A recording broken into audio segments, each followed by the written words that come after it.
Hello everyone, myself Riyasat Ali. You are most welcome to my YouTube channel GS Mentorship for IAS. So today is 1st April 2021. 1 अप्रैल 2021 है. We will discuss the Hindu news, and after the Hindu news discussion in the last minute of the video, I give one GS mains questions on behalf of today's news, and you write your answer and send your PDF file at this number Telegram. And this number 8090528260. आपको पता है आपकी copy proper check होकर वापस मिलती है. जो लोग नए हैं फर्स्ट टाइमर्स है, they can also participate in this programme, because this daily the Hindi news discussion and the GS mains answer writing and also prelims question solving behalf of the current affairs based questions is a part of our mentorship program, is a part of our pre-com main mentorship program, right? Mentorship उसका एक part है. ये कोई मैं news channel नहीं चलाता हूँ. जैसे द हिंदू काफ़ी देखो ना, काफ़ी न्यूज़ चैनल पे अन अकेडमी पे और इधर उधर लोग द हिंदी न्यूज़ देते हैं. मेरा वो काम नहीं है. I do the same work for my student as a part of mentorship programme. बाकी और डिटेल प्रोग्राम मेंटरशिप का है. तो आप अगर आप चाहते हैं कि मेंटरशिप प्रोग्राम का आपको डिटेल मिल जाए तो यू कैन डू व्हाट्सअप कर सकते हैं या आप टेलीग्राम कर सकते हैं इस नंबर पे 8090528260 पे. ठीक है. और आप आज ही मैंने टुडे इज द 1 अप्रैल ना, तो 2022 के लिए फॉर 2022 के लिए आज मैं फर्स्ट मेंटरशिप बैच अनाउंस कर रहा हूँ. और आपको पिछले बैच का जो मेंटरशिप बैच का मैं आपको परफॉर्मेंस बता देता हूँ, जो 2021 के लिए मैंने चलाया था. ठीक है ना, 2020 के लिए. ठीक है ना, 2020 के लिए पहली बार 2020 के लिए मैंने स्टार्ट किया था. 2021 के लिए batch different batches already running. ठीक है. तो 2020 के लिए जो मैंने पहला बैच स्टार्ट किया था जून 2019 में, उस बैच से हमारे 3 स्टूडेंट का इंटरव्यू कॉल आया है. ठीक है ना, that was a very small batch. ठीक है.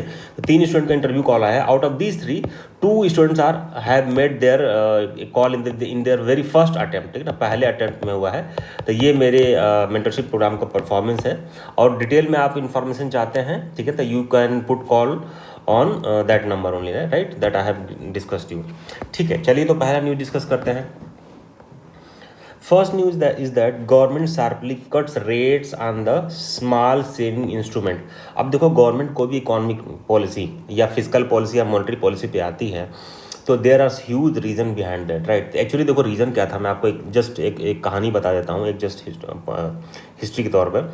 अभी जो हमारा देखो सेविंग रेट पे ना, गवर्नमेंट को जो सेविंग रेट था बैंक में वो थोड़ा ज़्यादा था. मान लो कि उनका सेविंग रेट फॉर एग्जांपल 5% है और गवर्नमेंट हमारा पॉलिसी रेट 4% है. तो इसको ऐसा करने से क्या होता है, सेविंग रेट पर जो इंटरेस्ट रेट मिल रहा था और जो लोन देने का जो इंटरेस्ट रेट है 4% है, तो इसमें क्या होता था, जो बैंक की जो प्रॉफिट है ना वो कम होता जाएगा, राइट. और इस केस में आपको इशूज़ आता है, राइट. प्लस आपको जो ज़्यादा अगर डिस्पोजेबल इनकम या ज़्यादा इंटरेस्ट मिलेगा तो that will help to the people for disposable income ना, उनका बढ़ेगा ना, जिसमें खर्चा कर सकते हैं. तो that also lead to the small push into the inflation, जो इन्फ्लेशन बढ़ने में उसको हेल्प करता, राइट. तो गवर्नमेंट ने यही किया. लेकिन देखो अभी क्या है, इकॉनमी को पुश करने की ज़रूरत है, बट इसमें बहुत हम ज़्यादा डिबेट में नहीं जाएंगे. लेकिन बस ये बेसिक आइडिया यही है, इसमें आर्टिकल में यही लिखा हुआ था कि इसलिए हम उसको रेट कट कर रहे हैं. लिखा है देखो ना, यहाँ लिखा हुआ more comes after retail inflation breaches 6% mark. ठीक है ना, मूव कम्स, जो अभी मूव हुआ है कि इन्फ्लेशन ज़्यादा बढ़ रहा है, तो जो मनी लिक्विडिटी है, पब्लिक के हैंड में जो पैसा है, जो डिस्पोजेबल इनकम है, उसको कम किया जाए ताकि लोग खर्च कम करेंगे, राइट.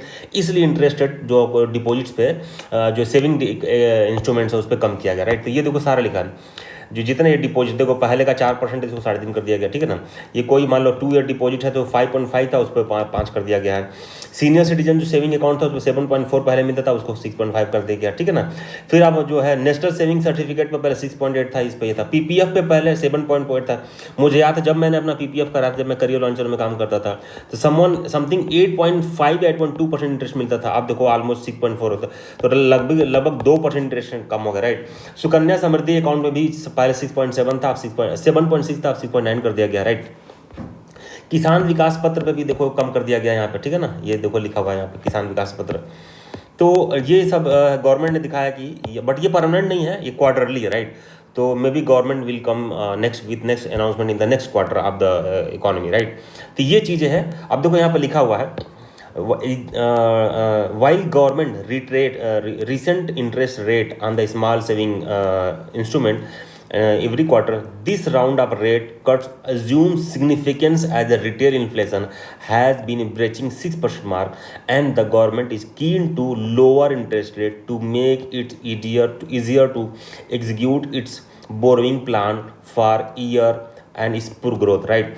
तो गवर्नमेंट ने क्या किया कि जो पब्लिक के हाथ में पैसा जाता है, ठीक है, जो पब्लिक जो एक्सपेंडिचर के लिए जो डिस्पोजेबल इनकम, उसको गवर्नमेंट ने ट्राई ये किया कि इसको कम किया जाए, और जो बैंक में इंटरेस्ट रन कम किया जाए। तो जो मनी में लिक्विडिटी, जो देखो जनरली लोग लोन लेते खाने के लिए नहीं लेते हैं, कंजम्पशन के लिए लोन नहीं लेते हैं। लोन जनरली जाता है किस में जाता है, आपका किसी न किसी पर्पज से इन्वेस्टमेंट में जाता है। जैसे मान लो आप हाउस होल्डर, आपका घर है और आपने मान लो एक बाइक के लिए लोन लिया फॉर एग्जाम्पल, तो बाइक को आप कंज्यूम नहीं करते हो। जैसे आपके घर में बाइक आ जाता है, मान लो कि आपकी इससे पहले सिर्फ साइकिल बाइसिकल आपके पास था, ठीक है ना, और आपके घर में बाइक आ गया, तो पता आपका जो आपके घर की जो फैमिली की जो मेल पर्सन है, उनकी जो काम कर रहे इकोनॉमिक एक्टिविटी है, जो भी लाइफ की जो उनकी इफिशियंसी बढ़ जाती है, राइट, उनके लाइफ का स्पीड बढ़ जाता है, राइट, बिकॉज बाइक से वो जल्दी जल्दी काम कर लेते हैं, ठीक है ना। तो ये होता है। या मान लो आप ऑटो लेते हो, ठीक है ना, और ऑटो से आप ले लेते हो, लोन लेते हो, तो आप उस ऑटो से आपका इकोनॉमिक प्रोडक्शन चालू हो जाता है, राइट। या आपने कार लोन लेते हो, तो कार लोन से आपको there so many benefit that helps you to complete your task, daily task या इकोनॉमिक एक्टिविटी जो होता है, या जो भी आपके हाउस होल्ड वर्क होते हैं, जो उसका एक मॉनेटरी वैल्यू होता है उसकी बढ़ जाती है, राइट, क्योंकि वो जो भी आता है ना वो चीज़ आपको सपोर्ट करता है। तो इसलिए जो गवर्नमेंट का टारगेट है कि पब्लिक के हैंड से पैसा थोड़ा कम करें और इंटरेस्ट रेट में इन्वेस्टमेंट में ज़्यादा फोकस किया जाए, ताकि इकोनॉमिक एक्टिविटी बढ़े। इकोनॉमिक एक्टिविटी बढ़ेगी तो खुद ही पब्लिक के पास बेहतर जाएगा। ये मेरे हिसाब से जो आर्टिकल मैंने समझा है आपको डिस्कस कर दिया, राइट। ठीक है, अगला आर्टिकल डिस्कस करते हैं। एक अच्छा न्यूज़ ये देखो दिख रहा है कि Pakistan allow import of cotton and sugar from India, right. तो देखो ये सिर्फ ये न्यूज़ नहीं है, इसके पीछे बहुत बड़ा चीज़, बहुत मेजर, अगर जियो पॉलिटिक्स देखा जाए और आईआर देखा जाए तो बहुत बड़ी चीज़, बहुत बड़ा बेस इसके अंडर हिडन है, ठीक है।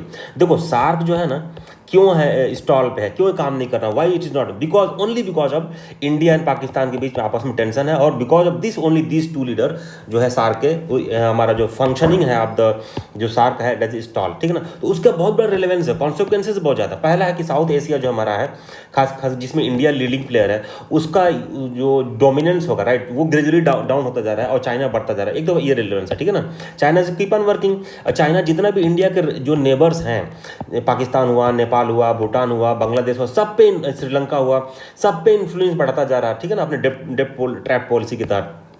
और आप लोगों ने देखा होगा रिसेंट में श्रीलंका में पहले जो ईस्ट कंटेनर जो प्रोजेक्ट था इंडिया को मिला हुआ था, बाद में उसके इंटरफेरेंस से वहाँ के मिनिस्टर ने रिवॉर्ड कर दिया कि नहीं आपको ईस्ट कंटेनर जो पोर्ट आपको नहीं मिलेगा, आप वेस्ट ले लो। ईस्ट इसलिए नहीं मिलेगा, ईस्ट में ऑलरेडी कुछ एरिया डेवलप थे, वहाँ पैसा कम लगना था। अभी वेस्ट वाला में बिल्कुल सन्नाटा पड़ा हुआ, वहाँ पर सारा काम करना पड़ेगा, राइट ना। तो इंटरफेरेंस चाइना का बढ़ गया है इस रीजन में, इसलिए सार्क को जिंदा होना बहुत जरूरी है। और हमने कुछ दिन पहले पिछले महीने एक आर्टिकल आप लोगों से डिस्कस किया था कि अगर सार्क को जिंदा होना है तो India will have to reach out to Pakistan के पास जाए, इसको मनाओ पॉलिसी के तौर पे, जो हमारा फॉरेन पॉलिसी के तौर पे है, जो तरीके हैं डिप्लोमेसी के तौर पे, इसको इंक्लूड करो और सार्क को जिंदा करो। क्योंकि सार्क को जिंदा करने के लिए इसलिए जरूरी है कि if you want to power in the region of Indo Pacific region में, अगर आप पावर बनना चाहते हो तो आपको सार्क को स्ट्रॉन्ग करना पड़ेगा। द रीज़न इज दैट कि बिम्स्टेक अब उतना अच्छा काम नहीं कर पा रहा, आप उसमें इन्वेस्टमेंट नहीं कर पा रहे हैं, आप RCEP से बाहर हो गए, राइट। आसियान कंट्री पे भी आपका जो है चाइना का इन्फ्लुएंस ज़्यादा है, सबसे ट्रेड सरप्लस है। क्वाड जो है अभी आपको QAD कहने को तो लगता है कि हम सिक्योरिटी अलग है, लेकिन क्वाड में जितने तीनों कंट्रीज हैं, अब पहले ये अमेरिका के ले लो, अमेरिका से अभी आपका क्या हुआ था, आपका ये मीटिंग हुआ था ना, क्या कहते हैं अभी अलास्का मीट हुआ था ना, क्यों हुआ था कि because both want to resolve their own issues. Plus आपका चाइना के साथ जो ऑस्ट्रेलिया है चाहे जापान है, दोनों के साथ ह्यूज ट्रेड होता है दोनों के साथ। तो हम ऑटोमेटिकली हम इंडिया एलॉन होते जा रहे थे हर लेवल पे, इकोनॉमी तौर पे, मिलिट्री तौर पे, ठीक है ना। प्लस जो जियो पॉलिटिक्स का रिजल्ट, इसमें हम ना आइसोलेट होते जा रहे हैं। इसलिए सेंटर पॉइंट ये है, बिल्कुल उसका सारा सेंटर है, इतना बड़ा अगर पेरीफेरी ये सारा चीज़ें है, इसका सारा सेंटर ये है कि सार्क को सबसे पहले जिंदा करो अगर इंडिया को लीड करना इस रीजन में, तो सार्क को। क्योंकि मैंने आर्टिकल डिस्कस किया था, इंडिया की ये रिक्वायरमेंट है कि इंडिया पाकिस्तान को आउटरीच करे, और बार बार ब्लेम गेम करना कि जब तक टेरर वाला मामला खत्म नहीं होगा हम नहीं करेंगे, ये इंडिया का इसमें लॉस था, ठीक है ना। तो इस पॉइंट ऑफ व्यू से ये जो स्टार्टअप हुआ है, जो अभी पिछले फरवरी में अनाउंसमेंट हुआ था, वहाँ के जो पाकिस्तान के जो चीफ ऑफ आर्मी, उन्होंने बोला कि फॉरगेट जो पिछला हम भूलते हैं, आगे हम लोग एक्सेप्ट करना पड़ेगा, राइट। अभी न्यूज़ आ रहे थे कि सऊदी अरबिया एंड यूएई, है ना, दोनों बहुत बड़े रोल प्ले कर रहे हैं for bringing India Pakistan at the one platform. These are very good thing, right. तो ये अच्छी बात है, ये इंडिया के फेवर में है, इंडिया के लिए बहुत अच्छी चीज़ है अगर ये दोनों पास आते हैं, दोनों में ट्रेड पीपल टू पीपल अगर कनेक्टिविटी बढ़ता है, this is good for India itself, है ना। पाकिस्तान को बेनिफिट हो चाहे ना हो, बट इंडिया के लिए बहुत बेनिफिट है, राइट। अभी आपको पता है ये रिसेंट में हमारे तरफ से जो मैत्रीन वैक्सीन मैत्री जो है उसके तहत पाकिस्तान को हमारा वैक्सीन गया था।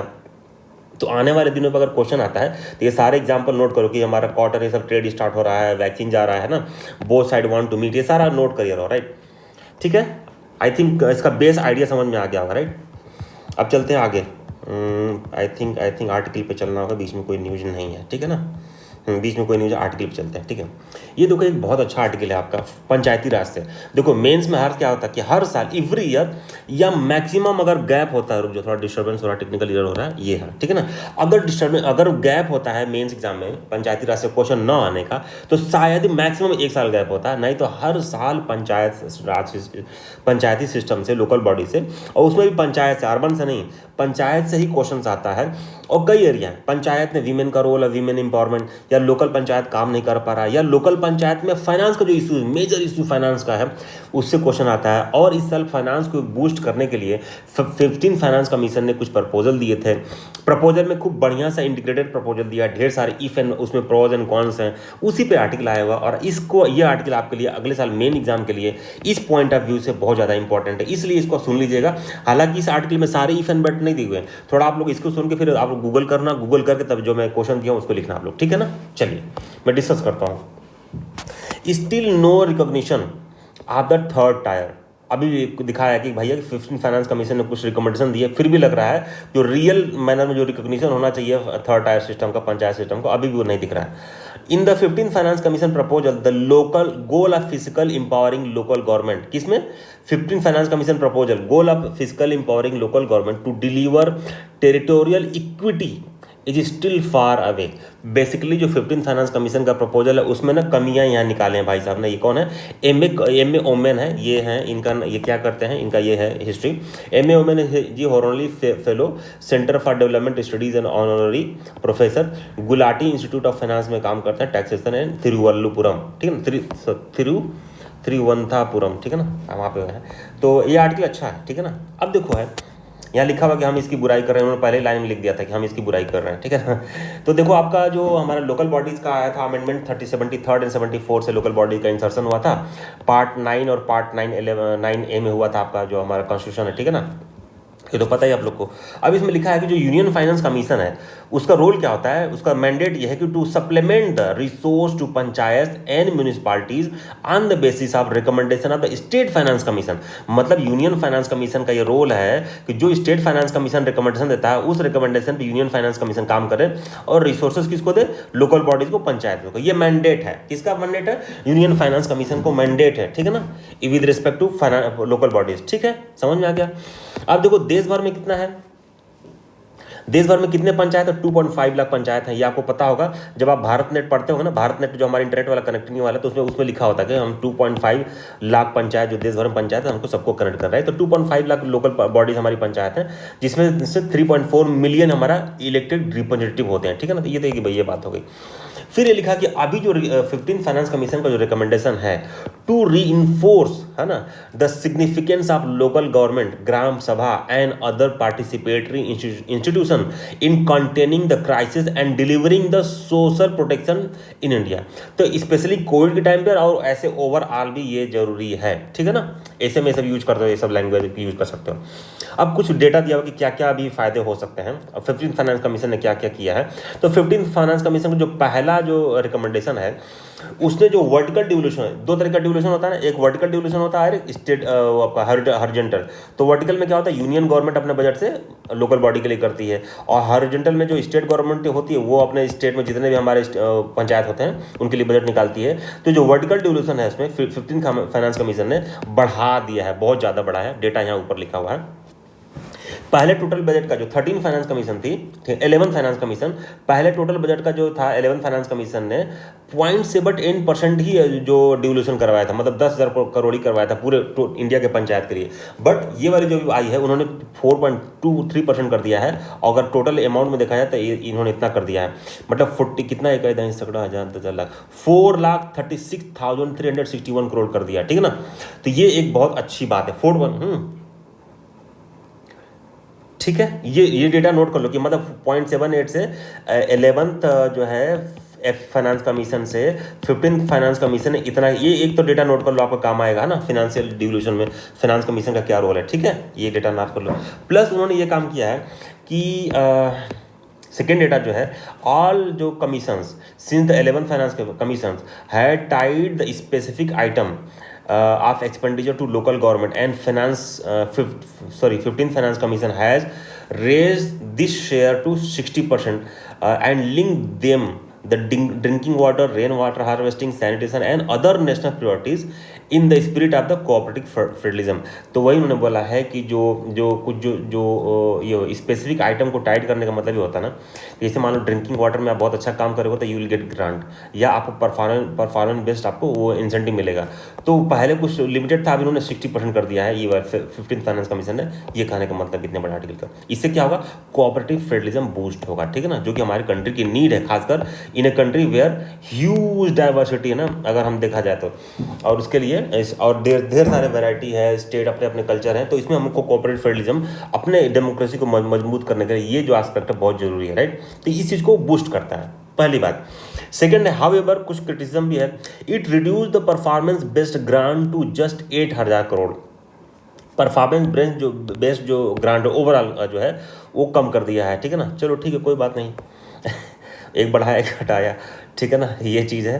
प्लस है कि द परफॉर्मेंस लिंक ग्रांट क्या है, thoughtfully introduce by the 13 finance commission था, पहले 35% था, अब उसको शायद कम करके यहाँ अमाउंट कर दिया, ये करके 8,000 करोड़ कर दिया है, यहाँ 35% लिखा हुआ, ठीक है ना। ग्रांट स्पेसिफाइंग 6 कंडीशन है ना for the panchayat and 9 condition for the urban, मतलब 6 ऐसे पैरामीटर जो आपको इस पे आप काम करोगे तो आपको परफॉर्मेंस मिलेगा, और 9 ऐसे पैरामीटर्स हैं जिसको आप फुलफिल करोगे तो आपको अर्बन बॉडी को आपको इंसेंटिव मिलेगा, ग्रांट मिलेगा, परफॉर्मेंस बेस्ड, ठीक है ना, फ्रॉम द एस्टेब्लिशमेंट इंडिपेंडेंट, ठीक है। अच्छा हाँ, ओम्बडसमैन, देखो अभी हमारे सारे पंचायत में ओम्बडसमैन नहीं काम करता, लेकिन केरला का जो पंचायत है वहाँ बहुत सक्सेसफुल होने की वजह यही है कि वहाँ पर जो केरला ओम्बडसमैन है, जो पंचायत ओम्बडसमैन है, वो वहाँ का जो लोकल रिप्रेजेंटेटिव है, जब उनकी बात नहीं मानते हैं ब्यूरोक्रेट, उनको सपोर्ट नहीं करते हैं, तो जो ओम्बडसमैन होता है ना, ये ओम्बडसमैन जो होता है वो शिकायतों पर लेके जाता है हायर अथॉरिटी के पास, और जो रिप्रेजेंटेटिव, जो लोकल रिप्रेजेंटेटिव होती हैं जो पंचायत से, उनकी बातों को सुनता है और उस पर वर्क होता है, ठीक है ना। तो ये हमारे अदर स्टेट में नहीं है, सिर्फ केरला में है जो बहुत इफेक्टिवली काम करता है। आई थिंक कर्नाटका में भी, जहाँ तक मुझे थोड़ा मैं भूल रहा हूँ, एक बार आप लोग देख लेना, कर्नाटका में भी ओम्बडसमैन काम करता है, बट केरला में बहुत इफेक्टिवली काम करता है। और जो ब्यूरोक्रेटिक हर्डल आता है, लोकल रिप्रेजेंटेटिव की बातों को नहीं सुना जाता है, उसको फुलफिल करने में बहुत बड़ा रोल होता है। और आप लोग को बता दूँ, केरला का टोटल बजट ऑलमोस्ट 40% जो है ना आपका जो लोकल बॉडी के लिए जब बनता है, एलोकेट होता है, केरला का जो हॉरिजॉन्टल बोलेंगे एलोकेशन, ठीक है ना। तो ये सब डेटा नोट करना आपको काम आएगा पंचायत वाले में, अगर फाइनेंस रिलेटेड काम आता है तो ये सब काम आएगा आपको लिखने में। एमपी का भी जो पंचायत अच्छा काम करता है, कर्नाटक का पंचायत अच्छा काम करता है, ये सब एज एग्जाम्पल नोट कर लो, कुछ डेटा नोट करना गूगल करके आप लोग देखो, इतना नहीं बोलूँगा, अभी मैं न्यूज़ डिस्कस कर रहा हूँ, तो आपको बहुत काम आएगा, ठीक है ना। आगे चलते हैं और क्या क्या देखते हैं, क्या क्या इसमें है। इंट्री लेवल क्राइटेरिया, कुछ और इंसेंटिव के लिए, इंसेंटिव जो परफॉर्मेंस बेस्ड के लिए इंट्री लेवल, तो फाइनेंस कमीशन ने 15 फाइनेंस कमीशन ने क्या कर दिया है, is entry level criteria to avail the local grant है ना, एक्सेप्ट हेल्थ ग्रांट के अलावा बाय द लोकल गवर्नमेंट के लिए बढ़ा दिया। Strictly speaking it is performance link कर दिया है, उसको भी ध्यान दिया गया। For panchayat the condition is, क्या एंट्री लेवल का है, online submission of annual account for previous year and audited account for the year before, मतलब ये सारा चीज़ें डेटा मेंटेन रखोगे तो इंट्री लेवल का एक वन ऑफ द क्राइटेरिया है कि अगर ना आप ऑनलाइन सबमिशन करोगे एनुअल अकाउंट का, प्लस उससे पिछले साल का ऑडिटेड अकाउंट का आप डेटा अगर अपलोड करोगे तो इससे क्या आपको सेंट्रल गवर्नमेंट को मदद मिलेगी ना, कि कौन कौन पंचायत क्या काम कर रहे हैं, पूरा परफॉर्मेंस इवेल्युएशन करने में को सेंटर को मदद मिलेगा कि सेंटर ने कितना पैसा दिया और उसका आउटकम क्या आ रहा है, राइट। तो ये सारी चीज़ें हैं। तो ये भी परफॉर्मेंस जो एंट्री लेवल क्राइटेरिया उसको फाइनेंस कमीशन ने ये रखा है, ठीक है ना। सेकेंड, अर्बन बॉडी के लिए, पंचायत जो अर्बन लोकल बॉडी उसके लिए भी क्या किया उन्होंने, किया 2 more कंडीशन उनके लिए और ऐड कर दिया। मतलब ऑनलाइन सबमिशन और अकाउंट वाला तो है ही है, 2 और कर दिया है। आफ्टर 2021-20 में क्या होगा, fixation of minimum floor for property tax rate by relevant state followed by consistent improvement in the collection of property tax in tandem with the state own gross. तो उनको क्या करना होगा, अर्बन बॉडी को जो टैक्स है ना उसका प्रॉपर मिनिमम फ्लोर एकदम क्लियर करके रखना पड़ेगा कि आप लोकल टैक्सेशन कितना करेंगे, क्या करना होगा, रेट कितना होगा, ये सारी चीज़ें भी उनको अपलोड करना होगा। तो ये भी एक अच्छी बात है। अब आगे इन्होंने यहाँ एक लिखा हुआ इसमें कि हमको ये नहीं, आर्टिकल में लिखा हुआ कि हमको ये नहीं समझ में आता कि ये सारा काम ग्राम पंचायतों के लिए क्यों नहीं किया गया, कि आप अपना कलेक्शन कैसे करेंगे, राइट। तो ग्राम पंचायत में देखो लोकल कलेक्शन करने पता है टैक्स कितनी मुश्किल होती है। आप जो टैक्स कलेक्ट करने जाता है ना, प्रैक्टिकली देखा तो पिट जाएगा बेचारा, है ना। टैक्स लेते जाएगा, टैक्स लेने जाएगा वसूलने, और ज़्यादा थोड़ी ज़बरदस्ती बहस हो गई तो पिट जाएगा। तो ये बहुत बड़ा मुश्किल वाला काम है। लेकिन फॉर्मल चीज़ें तो होना चाहिए, है ना, कुछ तो वे आउट तो होना ही चाहिए ना, क्योंकि गवर्नमेंट इतना पैसा इन्वेस्ट करती है। बिजली का बिल अब सब गांव में भी होने, जैसे मेरे गांव, मेरा गांव बहुत रूरल एरिया में है, ठीक है ना। अभी यहाँ पर मीटर लग गया है, अभी लगा है। तो इसी तरह जो पंचायत के भी टैक्स पे करना चाहिए, तभी तो कलेक्शन होगा, लोकल रिसोर्सेज होगा, लोकल रिसोर्स मोबिलाइजेशन होगा, तो फिर डेवलपमेंट अपना ही होगा, ठीक ना। तो ये पब्लिक को अवेयर करने की जरूरत है ना। अभी पब्लिक इस पर अवेयर नहीं, उसका इंपॉर्टेंस नहीं समझती है। तो ये होना चाहिए जो इन्होंने अभी किया है। इसमें लिखा हुआ है कि जो अर्बन बॉडी के लिए आपने बनाया है, ये काम पंचायत के लिए भी आपको करना चाहिए। ये कहने का मतलब है कि आप ग्राम पंचायत के लिए ये काम करना चाहिए। लोकल जो रिसोर्स मोबिलाइजेशन के लिए जो आपके जो कॉन्स्टिट्यूशनल अमेंडमेंट है, जिसमें पंचायत के आई थिंक 29 सब्जेक्ट है और आपके अर्बन लोकल के 18 सब्जेक्ट है, उसमें one of the criteria local resource mobilisation का, खासकर फाइनेंस का। तो उसमें ये चीज़ होना चाहिए। 15 फाइनेंस के रिकमेंडेशन में भी होना चाहिए, क्योंकि रिकमेंडेशन देगी तो इस पर काम होगा, ठीक है ना। ये चीज़ है बस। फिर और क्या है देखते हैं इसमें क्या लिखा हुआ है। The 11th finance commission publishes, हाँ एक और चीज़ है, 11वां जो फाइनेंस कमीशन है, publish physical data of all tyres of panchayat and municipality in its report. ये 11वें फाइनेंस कमीशन ने काम किया था, है ना, फिजिकल डेटा सबका पब्लिश किया था, बट उसमें बहुत डिफेक्ट था, ठीक है ना, पहली बात। फिर नेक्स्ट जो 12वीं फाइनेंस कमीशन आया, जो 12th फाइनेंस कमीशन आया, उसने पब्लिश ही नहीं किया physical data of the local panchayat का। 13th फाइनेंस कमीशन ने भी नहीं पब्लिश किया, ठीक है ना। तो आपको फिजिकल डेटा, ये सर्वे जो हमारे मिनिस्ट्री ऑफ पंचायत है, जो फाइनेंस कमीशन, सब मिल के इस पर क्या करना चाहिए, इसका सर्वे होना चाहिए प्रॉपर, और उसका पब्लिश होना चाहिए, रिपोर्ट आना चाहिए। जब रिपोर्ट ही नहीं आएगा, और जो हमने, तो हमको कैसा ये पता चलेगा कि जो हम वहाँ पर हमने फाइनेंशियल डिप्लॉय किए हैं और उसका जो आउटकम आया है उसमें कितनी सच्चाई है, कोरिलेशन कितना, राइट। तो ये सब चीज़ें होना चाहिए। तो ये नहीं हो रहा, जो कि गलत बात है, ये होना चाहिए। एक सोल्यूशन दिखाया, एक वे आउट लिखा हुआ है इस आर्टिकल में, ठीक है ना। ये भी आप नोट कर लेना कि हमारा क्या होना है, सर्वे जो फाइनेंशियल जो फिजिकल डेटा ना का सर्वे होना चाहिए, और ये आउटपुट उसका पब्लिश होना चाहिए प्रॉपर, करेक्ट डिफेक्टिव नहीं होना चाहिए, राइट। ये है। अब यहाँ लिखा हुआ, unlike previous commission, 15 finance commission conducted sample survey covering 50% of the grand panchayat, 13 block panchayat and all district panchayat. आपको पता है ना 3 टायर हमारा पंचायत है ना, ग्राम पंचायत, ब्लॉक एंड डिस्ट्रिक्ट, तीनों लेवल पे उन्होंने हमारे 15वें फाइनेंस कमीशन ने किया। बट उसमें कुछ लैकुना है। यहाँ लिखा है presumably to entire quality of canvassing data the result to are not, but लेकिन इसका रिजल्ट पब्लिश नहीं होगा। जब तक पब्लिश में नहीं होगा और जो हमारे सिविल सोसाइटी ऑर्गेनाइजेशंस हैं इसको नहीं देखेंगे, और जो उसमें कमियां होगी उस पर वॉइस नहीं रेज करेंगे, और गवर्नमेंट तक बात नहीं जाएगी, गवर्नमेंट की कमियां, जो लोकल गवर्नमेंट है उनकी कमियां नहीं उजागर होंगी, उस पर क्रिटिसिज्म और डिबेट नहीं होगा, तो फिर ये हमारा पंचायत राज का जो अल्टीमेट एम है कि ग्रास रूट डेवलपमेंट है ना, इंपावरिंग पीपुल है ना, तो वो वाला जो अल्टीमेट ऑब्जेक्टिव बिहाइंड जो हमारा पंचायती राज सिस्टम का, वो फुलफिल नहीं होगा। तो ये एक आप लोग नोट कर लो अपने आंसर में, अपने नोटबुक में आइए लिखना कि हमको फिजिकल जो हमारा इन्वेस्टमेंट है इसका प्रॉपर सर्वे आना चाहिए और ये पब्लिक होना चाहिए। जैसे हमारा अदर गवर्नमेंट का बजट आता है, सब कुछ दिखता है ना, प्रीवियस ईयर का इकोनॉमिक सर्वे आता है, वो हमारा लोकल लेवल भी, पंचायत का भी ये सारा चीज़ आना चाहिए, ठीक है ना। बात समझ में आ गई। और पता है इससे फ़ायदा क्या होगा, इससे कम्पिटिटिवनेस बढ़ेगा। जब आपका सर्वे आएगा और जो अच्छे परफॉर्मिंग स्टेट होंगे, लोकल बॉडीज़ होंगे, तो उनको इंसेंटिव मिलेगा, है, उनको ग्रांट मिलेगा, तो अदर स्टेट में भी ये इच्छा आएगी कि नहीं हम करप्शन दूर करेंगे, और है ना सब होता है। तो जो लोकल लेवल पे सबसे ज़्यादा करप्शन कहाँ होता है, पंचायत में होता है, ग्राम प्रधान में, सब पैसे खा जाएंगे। हैंडपंप आपको लगा कि हाँ बन गया है पेपर पे, लेकिन हैंडपंप कहीं पूरे मोहल्ले में नहीं दिखेगा, राइट।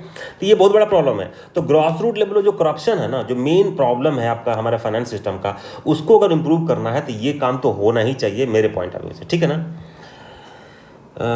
और जो इम्पोर्टेंट पॉइंट जो आप लोग को समझ में आएगा मैं डिस्कस करूँ ये है, ठीक है। हाँ, आर्टिकल देखो क्या कहता है, article 243G, article 243W and article 243ZG read along with the functional decentralisation. क्या है फंक्शनल डिसेंट्रलाइजेशन, मतलब अलग अलग फंक्शन के लिए अलग अलग काम, सबको काम बांट दिया गया, ठीक। Decentralisation of the basic services like drinking water, public health care, etc mandate in the 11th and 12th schedule of the schedule demand better public service and delivery of economic development and social justice at the local level, while grant to the primary health care must be acknowledged at the great gesture, a good opportunity to ensure comparable minimum public service to every citizen irrespective of her choice of residential location has not been taken forward in the integrated manner। तो हमको जो functional जो decentralisation है इस पे भी काम करना चाहिए, जो कि मेंशन कहाँ पर है, यहाँ पर है 243G, W एंड ZG में मेंशन है, तो इस पे भी फोकस करना चाहिए। ये भी हमारे 15th फाइनेंस कमीशन के रिकमेंडेशन में नहीं है, ये बात कह रहा है, राइट। क्लियर हो गया आप लोग को, ये सब नोट करो, बहुत काम, ये सब डिफरेंट पॉइंट, किसी मैगजीन में सब चीज़ें नहीं मिलती है, गारंटी दे रहा हूँ। ये अगर कंटेंट इनरिचमेंट आपके नोट्स में रहेगा और ये बहुत प्रिसाइज मैनर में बहुत अच्छे शॉर्ट में लिखे रहोगे, बहुत ज़्यादा डिस्क्रिप्टिव नहीं रहेगा, तो आपको नंबर बढ़ेंगे, ठीक है ना।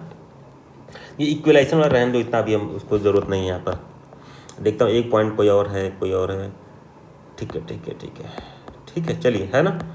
लास्ट में कंक्लूजन अच्छा किया हुआ है कि if decentralisation is meant to empower local people, the primary task is to physically empower local government to deliver territorial equity, है ना, ये बात है। तो हम, और जो कि यहाँ पे लिखा we are far from this goal, और इस गोल से हम बहुत दूर हैं। तो अगर हमको लोकल पीपल को एम्पावर करना है तो हमको लोकल पंचायत को एम्पावर करना पड़ेगा। कैसा, फिजिकल लेवल पे, फाइनेंशियल लेवल पे पहले एम्पावर करिए, बाकी अदर एम्पावरमेंट अपने आप हो जाएगा। और करप्शन दूर करिए, वो जो सर्वे करिए, पब्लिश करिए, सब कुछ करिए, तो ये सब करोगे तो आपका पंचायत एम्पावरमेंट हो जाएगा, ठीक है ना। जो सेकंड आर्टिकल था, जो देखो हमारे एनसीटी जो हुआ था उस पर है, लेकिन मैंने जब इसको रीड किया टोटली पॉलिटिकल है ना, टोटली पॉलिटिकल लेवल पे लग रहा है। और जो जिन्होंने लिखा है ये जी कृष्ण रेड्डी हैं, तो ये हमारे वो हैं मिनिस्टर ऑफ, जो करंट हमारे सेंट्रल गवर्नमेंट के उसमें मिनिस्टर हैं, तो definitely he will talk about the, इसलिए मैंने इसको डिस्कस नहीं कर रहा हूँ उसमें, ठीक है। हाँ, ये बहुत अच्छा आर्टिकल है, IR पॉइंट बहुत अच्छा आर्टिकल है, इसको पूरा आर्टिकल मुझे पढ़ना ही पड़ेगा। इसमें से 2-3 मेन पॉइंट हाईलाइट कर दे रहा हूँ।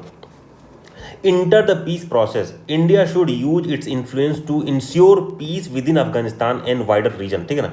तो अभी सबसे पहले क्या था, पहले इंडिया कभी बिल्कुल अपोज करता था कि कोई भी बॉडी, चाहे अफगानिस्तान गवर्नमेंट हो चाहे US गवर्नमेंट, अगर तालिबान से बात कर रहे हो तो हमेशा इंडिया ने बिल्कुल अपोज किया, हमेशा एकदम आउटराइट अपोज करता था कि भाई आप अफगानिस्तान तालिबान से बात कर रहे हैं। और फिर आप कहते हैं good Taliban and bad Taliban, Taliban मतलब तालिबान और इसका मतलब टेररिस्ट होता है, राइट। तो we will not go for anything. लेकिन अब जो इंडिया का इंस्टांसेस है वो पलटता दिख रहा है, क्योंकि इस अफगानिस्तान रीजन में जो तालिबान का जो इन्फ्लुएंस है बढ़ता जा रहा है, और उसको कोई अवॉइड नहीं कर सकता, है ना। दुनिया के जितने भी सुपर पावर हैं, चाहे यूनाइटेड स्टेट हो, चाहे रसिया हो, चाहे चाइना, सब तालिबान से बात में अलग अलग लेवल पे हैं। तो इंडिया ने भी सोचा कि ओहो अब तो भाई मामला गड़बड़ हो रहा है, हम क्या करते हैं, हम भी धीरे धीरे अपना, अगर इस एरिया में अपना प्रेजेंस बना कर रखना है तो हमको भी अपना इंस्टांस को चेंज करना पड़ेगा, स्टैंड को चेंज करना पड़ेगा, और ग्रेजुअली हमको बात करना पड़ेगा। तो अभी जो 9th heart of Asia conference in Tajikistan में हुआ था, उसमें इंडिया ने उसको सपोर्ट किया कि नहीं ये ठीक है, इसको हम सपोर्ट करते हैं एंड वी वांट पीस, ठीक है ना। और उसमें तालिबानी भैया लोग भी बैठे हुए थे, इसीलिए, राइट, ये प्रॉब्लम है, राइट। तो इंडिया ने इसको सपोर्ट किया, पहला सपोर्ट दिखा अभी रिसेंट किसमें, 9th heart of Asia conference में, जो अभी ताजिकिस्तान में हुआ था। ये पॉइंट नोट कर लो, पहली बात, ठीक है ना। फिर जो इंडिया ने कब सपोर्ट किया, इंडिया ने 1920 में हमें दूर अपोजिशन किया था कि भैया हम तालिबान से किसी भी तरह का डायलॉग नहीं कर सकते, कोई बात नहीं करें। लेकिन 2018 में क्या हुआ था, when Russia hosted Afghan and Taliban talk, India had sent diplomatic delegation to Moscow. तो इंडिया ने अपना डिप्लोमेटिक डेलीगेशन इसमें भेजा था। तो ये पॉइंट नोट कर लो, पहली बात काम आएगा आप लोग को। फिर सितंबर 2020 में जो है इंट्रा अफगान जो पीस टॉक, तो इंट्रा अफगान जो विद इन अफगान में किससे किससे होगा, तालिबान और वहाँ के गवर्नमेंट से होगा। तो उसमें भी जो दोहा में हुआ था, उसमें जयशंकर जो हमारे एक्सटर्नल अफेयर्स मिनिस्टर हैं was present at the inaugural session, तो इसमें वो भी प्रेजेंट थे। तो दूसरा का पॉइंट ही हो गया, ठीक है ना। फिर है उसमें प्रेजेंट था, उसमें कहा भी क्या था कि भैया हम इसको रीअफर्म कर रहे हैं for long held India position that peace process should be Afghan led. देखो क्या, peace process should be Afghan led, Afghan owned and Afghan controlled.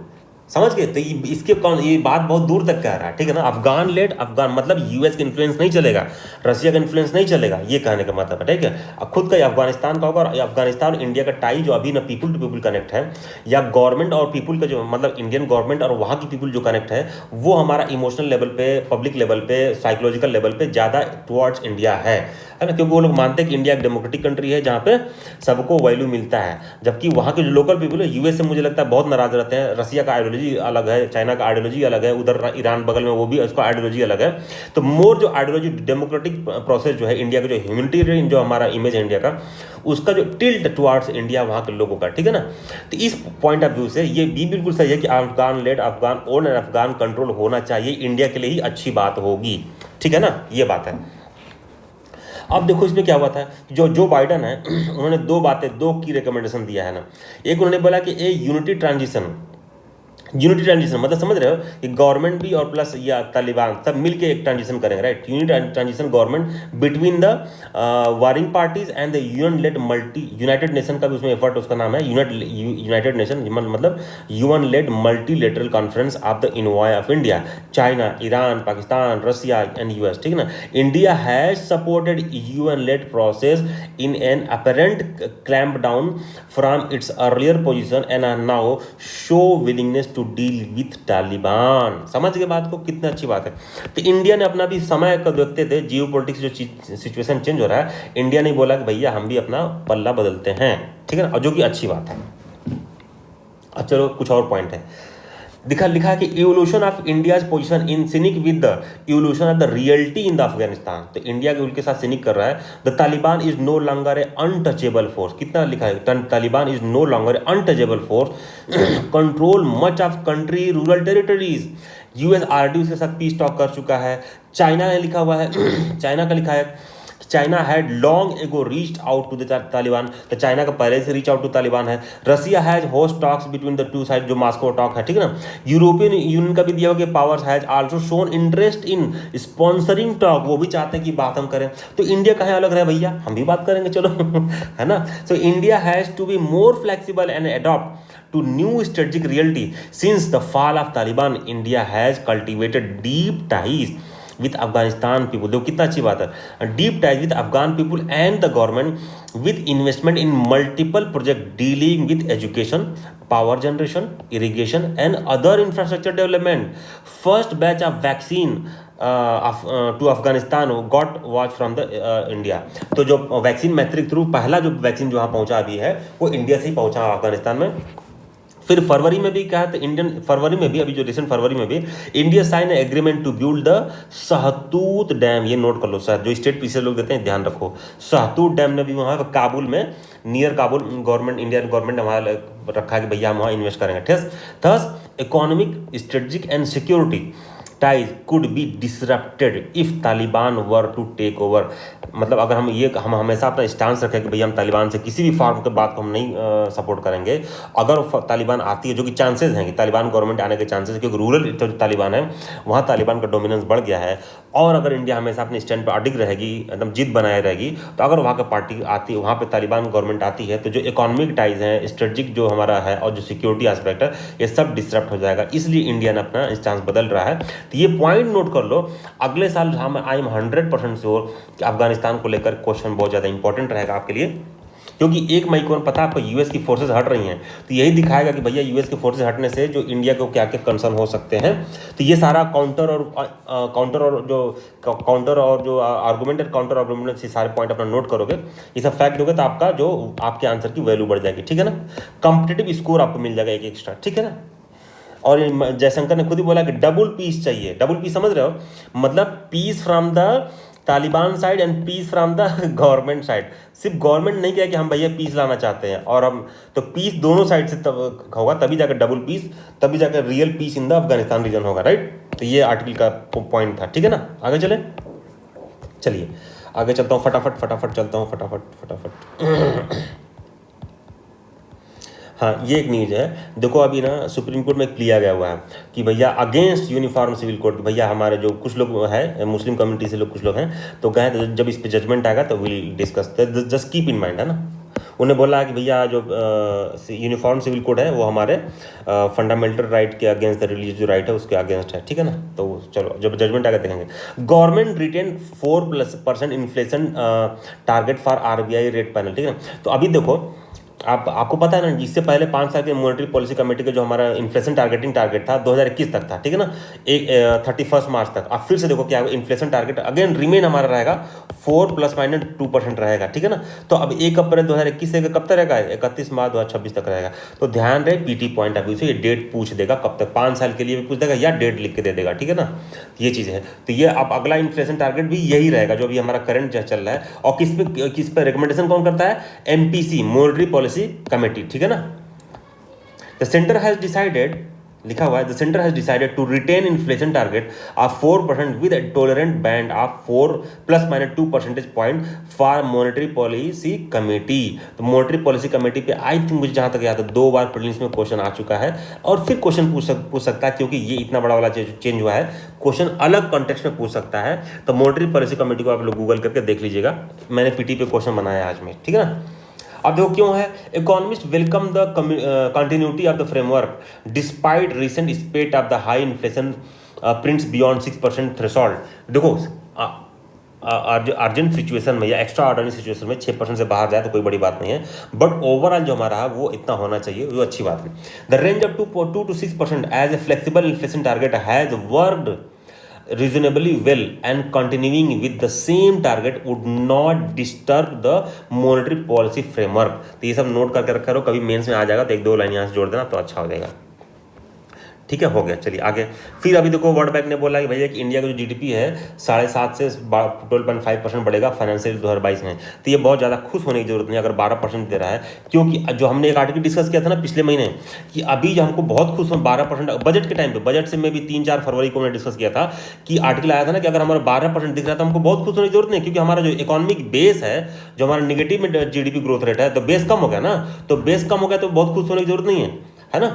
12% है, अगर बेस बड़ा होता उस पर 12% होता तो बहुत अच्छी खुशी होने की बात है। तो इवन कि अगर जो फिगर में, जो क्वांटिटेटिव फिगर में 12% दिख रहा है, it is not as earlier that, जैसे जितना कि अगर टोटल दिखाए तो अर्लियर की तरह नहीं है, राइट। तो दैट इज़ फाइन, होना चाहिए। बट इसमें काफ़ी चैलेंजेस भी कि अभी सेकेंड स्पेट ऑफ जो कोरोना वायरस वापस आ रहा है तो कुछ अनसर्टेनिटी है। तो इस तरह के वर्ल्ड बैंक हमेशा आते रहते हैं, तो अभी इसमें ज़्यादा है ना, but just keep in mind, है ना। ये वाला अच्छा न्यूज़ है प्रीलिम्स पॉइंट ऑफ व्यू से। कोर सेक्टर आउटपुट कॉन्ट्रैक्ट 4.67% इन फरवरी, कोर सेक्टर, ठीक है ना, कोर सेक्टर ध्यान रखना। तो ये तो ठीक है, ये तो प्रीलिम्स नहीं पूछेगा, but prelims point of view से पूछ सकता है। इसमें क्या लिखा है, रिफाइनरी जो सेक्टर है सी स्टीप डिक्लाइन, सबसे ज़्यादा रिफाइनरी सेक्टर में ज़्यादा लॉस हुआ है, 10.9% का जो है हुआ है, ठीक है ना। तो आप लोग मुझे बताना कमेंट करके कोर सेक्टर में, देखो कोर सेक्टर में पता ना कितने कौन कौन सा 8 सेक्टर्स हैं, एक कोल है, क्रूड ऑयल है, नेचुरल गैस है, रिफाइनरी प्रोडक्ट्स है, फिर क्या है, फर्टिलाइजर्स है, स्टील है, सीमेंट है, इलेक्ट्रिसिटी है, ठीक है ना। आप लोग मुझे कमेंट करके 3 चीज़ बताना, सबसे ज़्यादा वेटेज किसका है, सेकेंड नंबर पर सबसे कम वेटेज किसका होता है, और थर्ड नंबर पर इसको कौन पब्लिश करता है। 3 चीज़ मुझे कमेंट में बताया, यहीं पे प्रीलिम्स क्वेश्चन बनता है, इन्हीं तीनों क्वेश्चन बनता है प्रीलिम्स क्वेश्चन। आप मुझे कमेंट सेक्शन में जरूर करके मुझे बताइएगा। Thank you so much, all the best. आज का न्यूज़ डिस्कस हो गया, आज को मैं क्वेश्चन डिस्कस करता हूँ आज का, ठीक है ना, मेन्स वाला, पहले मेन का उसके बाद पीटी का। मेन का क्वेश्चन बहुत अच्छा है, अगले साल के लिए इंपॉर्टेंट है, इसको अच्छे से पढ़ के समझ के आप लोग लिख के मुझे भेजना, ठीक है ना। क्वेश्चन ये है, if decentralisation is mean to empower local people, the primary task is to physically empower local governments to deliver territorial equity. In the light of above statement, critically examine the recommendations of 15th finance commission for local bodies या local government, है ना ये चीज, ठीक है। ये तो prelims का क्वेश्चन हो गया। मेंस का हो गया। अब चलिए प्रीलिम्स का ये क्वेश्चन, तीनों क्वेश्चन लिख के कमेंट करिएगा। कल के सभी लोग के आंसर सही थे, ठीक है ना, कल सभी लोग का आंसर सही था। ये वाला अच्छे क्वेश्चन थे, ये बिल्कुल रेलेवेंट है, इस साल आ सकते हैं, है ना। तो इस तीनों क्वेश्चन को मुझे सॉल्व करके कमेंट सेक्शन में अपने अपने आंसर मुझे बताइएगा। जिनके आंसर गलत होगा तो मैं उनको वहीं पर कमेंट करके आपको रिप्लाई कर दूंगा, ठीक है ना।